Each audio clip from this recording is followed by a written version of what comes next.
O'zbekistonning Istanbuldagi bosh konsulxonasi rasmiy xabar bergan. Turkiyada 2025-yil 29-sentyabr kuni Istanbul shahrida Muzaffar Rahimov Jasmine Trans nomi bilan tanilgan shaxs va yana 5 nafar O'zbekiston fuqarosi politsiya tomonidan hibsga olingani rasman bildirilgan. Bu haqda Kursiv Media xabar bergan. Rasmiy manbalarda shuni ma'lum qilingan. Ular giyohvandlik vositalari va psixotrop moddalar noqonuniy aylanmasi bilan bog'liq jinoyatda gumon qilinayotgani aytilgan. Politsiya tomonidan tintuv o'tkazilib, ashyoviy dalillar topilgani va ekspertizaga yuborilgani qayd etilgan. Gumon qilinayotgan shaxslar Istanbulning Meltepe tumani jazoni ijro etish muassasasiga vaqtinchalik joylashtirilgani ham rasmiy ravishda e'lon qilingan.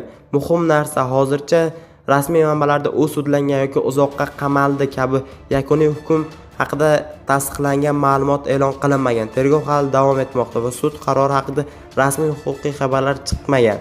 Rasmiy manbalarga qo'lga olingani va tergov jarayonlari boshlanganligi tasdiqlangan, lekin hozircha sud hukmi jazo tayinlanganligi yoki hozirda joyi aholi holati bo'yicha rasmiy tasdiqlangan ma'lumotlar yo'q.